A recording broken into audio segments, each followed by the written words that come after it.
Welcome back to our channel. So आज हम क्या स्टार्ट करने वाले हैं, that's principles of scientific management. So this topic is of class 12th business studies. बहुत ही इंपॉर्टेंट टॉपिक है। Let's get started. F.W. Taylor, he was also known as the father of scientific management. So Taylor एक American mechanical engineer थे। Midvale steel company में chief engineer के post पर काम करते थे। उन्होंने क्या देखा, ही सॉ कि उनकी जो फैक्ट्री के अंदर वर्कर्स जो हैं अपनी फुल एफिशिएंसी से काम नहीं करते हैं। ठीक है। सेकंड थिंग, मैनेजमेंट और वर्कर्स के बीच में ऑलमोस्ट हमेशा ही कन्फ्लिक्ट्स होते रहते हैं, प्रॉब्लम्स अराइज होती रहती हैं। So in order to solve this problem उन्होंने अपनी थ्योरी दी, and this theory was known as theory of scientific management. What is scientific management? Scientific management का बहुत ही इजी मीनिंग है दैट्स किसी भी काम को साइंटिफिक तरीके से करना।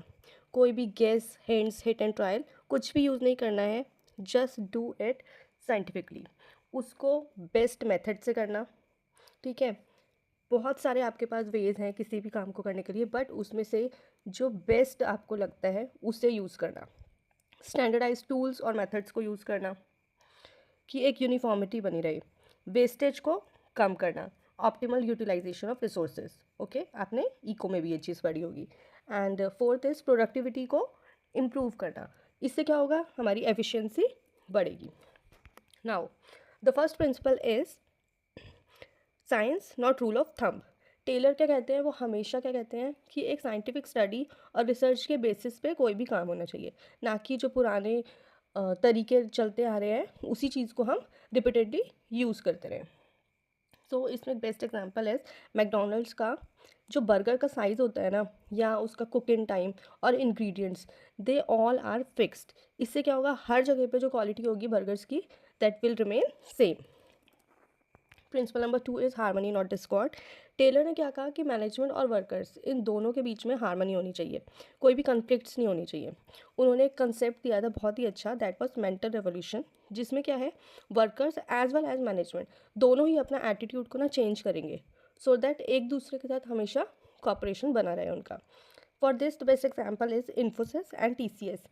ये जो IT कंपनीज हैं, इन्होंने एम्प्लॉय फ्रेंडली पॉलिसीज़ को फॉलो करती हैं, जिससे वर्क एनवायरनमेंट स्मूथ और पीसफुल रहता है। So principle number 3 is cooperation not individualism. Taylor का क्या मानना था कि टीम वर्क जो है ज़्यादा पावरफुल होता है अकेले काम करने से। मतलब है सिर्फ अपने फ़ायदे के लिए नहीं, बल्कि सबको मिलजुल कर कंपनी के गोल्स को अचीव करना चाहिए, ना कि कोई इंडिविजुअल बंदा अपना पर्टिकुलर कोई एक अपना गोल अचीव करे। ठीक है। For this example is Toyota company है, उन्होंने क्या है, क्वालिटी सर्कल्स को बनाया हुआ है। तो उसमें क्या होता है कि जो भी वर्कर्स हैं अपने आइडियाज़ देते हैं ना, कॉस्ट रिड्यूस करने या प्रोडक्शन इम्प्रूव करने के लिए, सब उस सर्कल के बीच में आएंगे, so that they all share it with each other.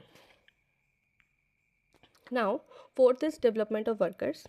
इसमें क्या है, मैनेजमेंट की ड्यूटी होती है कि वो साइंटिफिकली वर्कर्स को सेलेक्ट करे, उन्हें ट्रेनिंग दे एंड उनकी कैपेबिलिटीज़ को डेवलप भी करे, सो दैट जब वर्कर्स अपनी बेस्ट एफिशिएंसी पे काम करते हैं तो उनका एज वेल एज कंपनी दोनों की ग्रोथ होती है। फॉर एग्जाम्पल, अमेज़ॉन जो है अपने वेयर हाउस स्टाफ को लेटेस्ट टेक्नोलॉजी एंड मशीन्स की ट्रेनिंग देती है, जिससे क्या होता है, एट द एंड उनकी एफिशिएंसी बढ़ती है।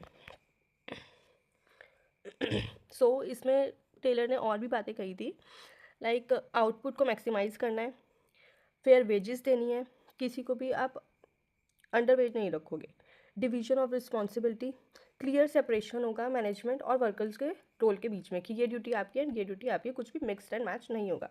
मेंटल रेवोल्यूशन, ये मैंने आपको पहले भी बता दिया है कि अपना एक एटीट्यूड जो है वो चेंज करके रखना है। एंड टुडे, आज भी फैक्ट्रीज, मैनेजमेंट, सब में ये इनके प्रिंसिपल्स यूज़ होते हैं। सो हमने क्या देखा, टेलर ने 4 प्रिंसिपल्स दिए, science not rule of thumb, harmony not discord, corporation not individuals and development of workers. So आज भी सारी कंपनीज ये फॉलो करती हैं। ये जो प्रिंसिपल्स हैं प्रोडक्टिविटी को इम्प्रूव करते हैं, कन्फ्लिक्ट्स को कम करते हैं एंड ग्रोथ को इंश्योर करते हैं। तो आई होप आपको ये टॉपिक क्लियर हो गया होगा। एंड अगर आपको वीडियो अच्छी लगी, हेल्पफुल लगी, सो इसको शेयर करना अपने फ्रेंड्स के साथ और सब्सक्राइब भी करना मेरे चैनल को। एंड फॉर मोर वीडियोस हम मिलते हैं जल्दी। सी यू सून।